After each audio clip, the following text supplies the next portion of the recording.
Hello, hello, hello. Happy Tuesday. Happy Tuesday. You having a difficult time getting your demanding your lives to go see the doctor to keep up with the doctor's appointment. Stay tuned for some helpful hints, helpful tips to keep them nice and healthy. So, to start off, hello, my name is Abby Tyler. Welcome to my Abby Tyler's Healthy Living Tuesday show. I'm your host, a practicing family nurse practitioner and a community health volunteer. Hope you're all doing okay today. First, I usually start off with my disclaimer. Whatever I say here is from my the guidelines, family practice guidelines, and studies, and all that. And so, whatever it is, make sure you speak to your own personal provider, physician provider, before making any changes to your regimen. Okay, so just gonna just straighten up a little bit here. Sorry. Alrighty. Okay. I shouldn't be doing this already. Anyways, so I'm changing my screen here. Okay, so most men don't like to go to the doctors because there's so many reasons they don't want to go. So a national survey conducted by the Orlando Health Systems before said the main reasons, some top reasons that men don't like to go to the doctors. 22% said they were too busy to go. About 21% said they were afraid to find out something might be wrong. Another 18 said they don't want to go and give in, uncomfortable conversations with the family members with somebody who did not the family member. And eight fear the doctor would ask uncomfortable questions, and also they don't want to go through the uncomfortable examinations, which should be like prostate exam or for rectal exam. So another survey, 2016 survey by Cleveland Clinic, found that 53% of men say they do not discuss their healthcare issues with each other. So they usually sit around and talk about different stuff, sports, the news, and all. They never talk about the healthcare with other people. So, it's like, and most of the time they say they do talk about their health and all. They will probably talk about it in a bragging way. Oh yeah, well, and when I broke my leg, I was able to climb the mountain without any pain medicine. I was able to do this. So they do it more in a bragging way than they choose to do it any other way. So because of that, there can maybe delay, and it's important delays can cause other problems without going to the doctors. So, like I said, when they do talk about it, they talk about it in a bragging way. So, some men in this memory, it's like men in your lives, like I said, it could be your husband, a boyfriend, a fiance, your father, and other men who are like father figures in your life. It's not just, so I took two articles and put it together. So it's not just your husband or your boyfriend. It could be like an older son and other people in your lives. Okay, so let me just go in here since I did that. Alrighty, so tips to get them to the doctor. Remember, they're not children. Especially if you even if you're talking to your adult son, they're not little kids, so you don't have to baby them, and you have to respect their wishes and all. But first important thing is to make sure you lead with love. Always lead with love. Okay, don't go in there and start saying. So let them know that you love them and you're really thinking about them. Okay, so express your feelings. You want to start with I, not you. Say, I'm concerned about you. I want to make sure, yeah, you haven't been to the doctor for a while. I want you to be healthy. So say I from a point of view, not you never go, and don't do the whole guilty thing and all, making them feel like, okay, really, I really don't want to go. Problem solve obstacles and barriers. Ask them what is staying in the way. What is it exactly that you don't want to go about? What is it that you're afraid about? Remember also when I did my thing on ACEs couple of weeks ago, they may have had somebody in the family before that died, that family member that was sick before, and if they never got to where they were supposed to be getting the kind of therapy, they go through that, and of course they'll be afraid to go to the doctor because it's like, oh my goodness, what if you told me I have the same thing that my family member died from? So that can also be a little bit nerve wracking too. Also you can seek help from other trusted, because it could be, I don't want to go and don't force me. And if this is your father, you can get help from another family member. Maybe they might listen to another family member more than they might listen to you. Sometimes even if your father, elderly relative lives with you, they might listen to somebody else more and say, okay, let me call my sister, let me call my brother and see, maybe they can help me out, so you can go to the doctor, because it's very important. And also, you want to take it slow. Don't expect them to just say, oh, okay, since you said it, I'm just going to jump right up and go tomorrow. It's going to take a while. Change is not going to happen right away, especially if they've been reluctant for so long. Okay. And accept that if he doesn't want to go, That's his decision and all that, but just kind of start a conversation and then bring it up again over and over and over. So some of the ways that you can help him do that, when he's making when you guys are making appointments for the kids and all, you can have him make appointments for himself at the same time. Say, okay, since we're taking the children to the pediatrician this week, we can make an appointment to go see our doctor this week. You can also go along with him. You can schedule around his birthday and make it routine. So you can schedule around his birthday. You can schedule around like a special day, saying, okay, this is we're going every time we go in the summertime. This is July. We'll do it around July 4th, or we'll do it on your birthday. So you want to do it around your birthday. You get it. You get a clean bill of health. Some people don't like to do it on, right before their birthday, because it's like, what if something shows up? I don't want my birthday to be ruined. You can say, okay, fine. Then we can do it after your birthday. You don't necessarily have to go before your birthday, but make sure you have the date. I'm letting you know ahead of time. Make sure if you're working, make sure you start taking that time off so you can go and just do it and get it over with. Whatever is there, they can find out. And I know it's scary, but they can find out. And certain things, if you don't take care of it right away, it doesn't go away. So you want to make sure that you check that. So again, bring it up and have the conversation early and often. Don't be, it's not nagging. I hate to use that word, especially when it comes to female relatives. But just tell them, I understand you're scared, and I understand maybe something happened to your relative when you were younger, and I understand maybe your friend something happened to your friend also. But I just think about it, and I want you to just do it and get it over with. Okay. Um, Create an incentive for him once he goes.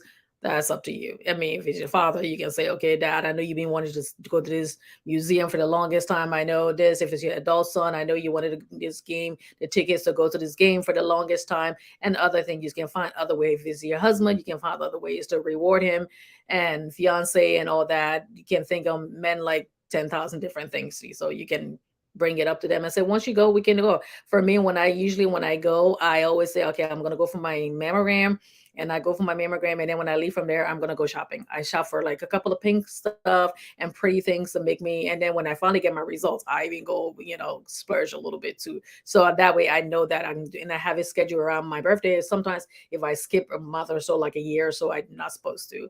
But if I do it a couple of months later, then I say, okay, this is when I'm supposed to go and do it. It's nerve wracking. It's scary. And for men also, there's this thing where also is like they feel like, okay, I'm not manly enough. If I'm like this strong person, I'm gonna go, and then there's some other man or some other, and some men too also, if they have like a female doctor, they feel uncomfortable, because sometimes when I have my patients and they come in and they have any problems that have to do with their reproductive area, what's this reproductive area, and I'd be like, okay, I'm gonna do you want me to take a look? I said, let me take a look at it.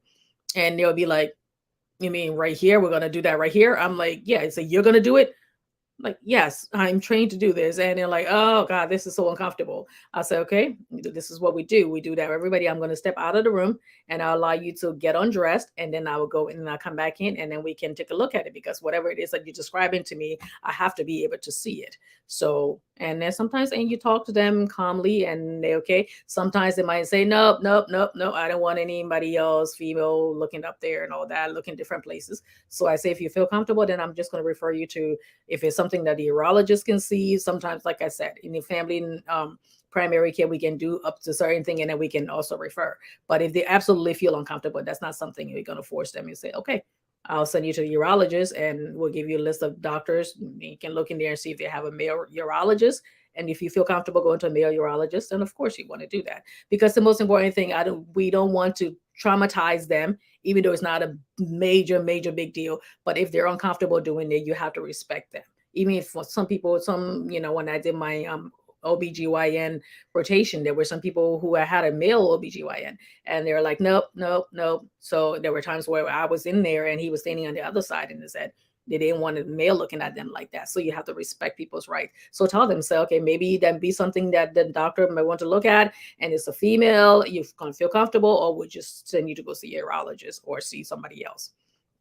Okay, so and just confront them, and ask them, like I said, so what is it you're going? So I want you to go. You've been smoking, even if you smoke, if they're doing some, some health habits that can be very dangerous, sit down, talk about it. So what is going on? What is it that is bothering you so much? And I'm really concerned that you're smoking. This can lead to heart disease. This can lead to circulatory issues and also lung disease. And also, I'm really concerned, and I want you to please just go ahead and just get checked. At least go and get your primary stuff and see a primary care doctor. And then if they send you to a specialist, we can go on from there. But at least try to go.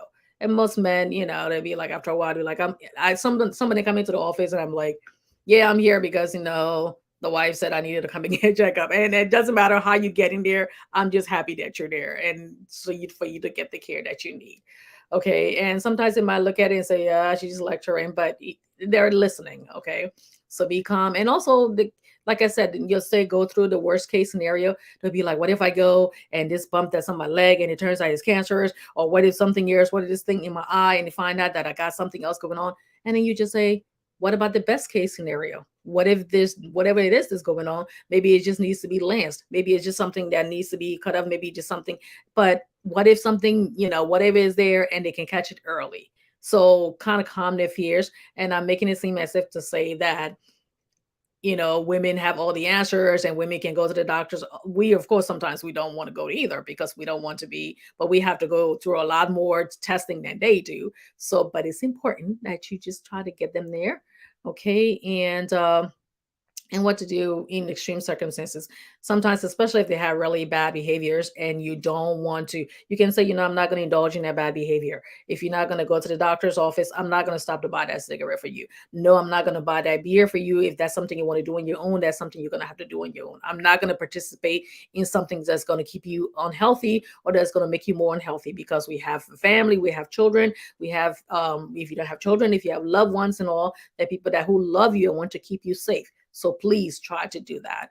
All right. And again, remember, change is not going to come right away. It's something that you have to keep saying and repeating it over and over and over until they finally go to. Because the most important thing, you want men, and you have to make sure you don't have prostate cancer. You have to make sure you don't have enlarged prostate that could be causing problems, causing you problems urinating and difficulty urinating. You're not urinating enough. You don't feel empty enough. You want to make sure you get that checked. It could just be enlarged prostate that you need to be put on medication for, or it could be something more serious like prostate cancer. And that's not something you want to delay finding out because it doesn't go away, especially considering what level you are. It doesn't just go away. And also, you want to, men get heart disease, men high cholesterol, all of that, they have to deal with it too, and everything else. So, and men supposed to get the flu vaccine and other vaccines and other preventive care, that they need to get a colonoscopy. And also, it's important that try to get them, talk to them and say, it's important. I love you. We all love you. We want to keep you healthy.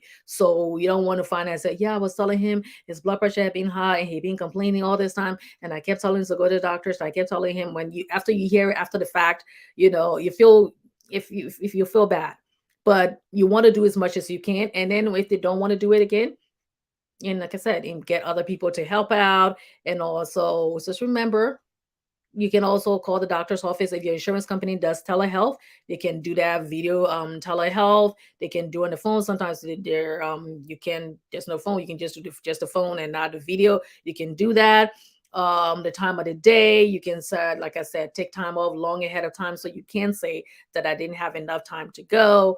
And then just over and over and just try, like I said, keep telling them you have to go.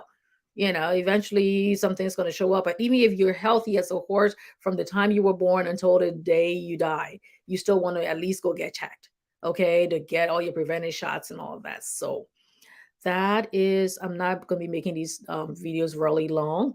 So, I told you, like, in conclusion, make sure I address it frequent and often and until you get them to do it. And sometimes you have to go along with them. I have family member, I have couples that come the same day. The husband and wife, they be like, you know what, we're both off, or we both schedule it in a way where we both can come and see you. Of course, if you don't feel comfortable with your wife knowing everything about you, you can also carry somebody else. The most important thing is getting there and getting the help that you need. Okay. So I will do this here. Oh, thank you, Master Patience. Hi, good job. Thank you very much. I've been watching your show too. So, important, just make sure, try to do it. And we love our men, we love our sons, we love our fathers, we love our brothers, and all the men in our lives. And also, it's important that something you want to do it often, start a conversation, and just say, today's we'll go into this your birthday, or we go in this time around, and just put it there and remind them more often. The most important thing, lead with love and tell them what needs to be said, and then go on from there. Okay, so I got this done. I tried to get this done in 15 minutes. So good. And I will be back. Oh, I just want to say I'm premiering a new show on Friday. It's going to be called Friday Chat with Abby. So it's going to be a little more relaxed than my structure show that I do on Tuesday.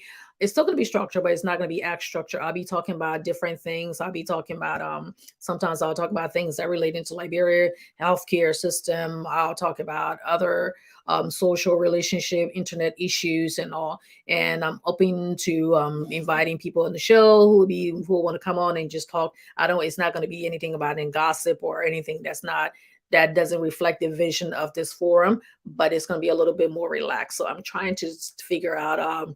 Probably Friday I'll start that, and I'll probably do that because I'm home on Fridays. So it'll probably be 6 o'clock or 7 o'clock just to make sure that everybody stays at the same time. But Friday, so keep an eye out for that Friday chat with Abby. Okay, so that's my working title for now.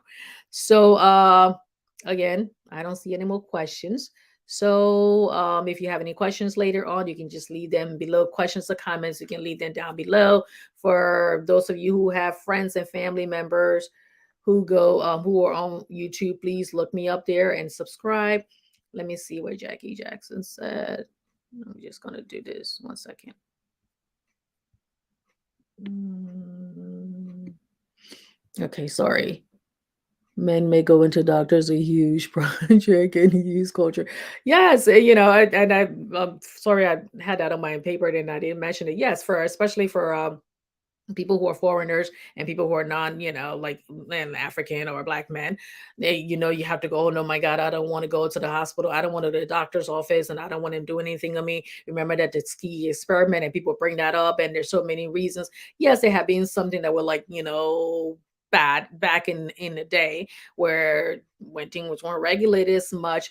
But at the same time, you know what you're doing, you know your family history as well. So, and I tell people, if you don't want to go to this doctor because this doctor doesn't have your lived experience and they won't treat you the way you think, they know your culture and things like that, then find a doctor that would do that. Don't use that excuse not to go to the doctor at all. You have to find somebody who will meet you. And at the same time, if you go to a primary care doctor that looks like you, but then you have to go, they have to refer you to, let's say, a cardiologist or to a urologist or to any other specialist, that person may not look like you. So you have to just like it again, going back to where I said you have to develop a rapport with these doctors and or different providers and just say, yes, I understand that. And it's good to get somebody who looks like you. But at the same time, there's people like me who take care of people. Most of my patients don't look like me and they trust me and I don't have their lived experience either. So I try to learn as much about their culture and respect the culture and certain things that I don't know. I try to learn more about it and I do ask questions. So I want to make sure I'm giving the best care possible to the patients that I serve. So basically that's pretty much it. So I hope you guys are enjoying your Tuesday. It's cold again on this side, so cold. It's supposed to be nicer for during the rest of the week. So let me do that. And I don't see any more questions. And like I said, I don't want to make this longer these days because people attention span is too short. So I will talk to you guys later. And thanks for watching again. And goodbye and God bless. Namaste.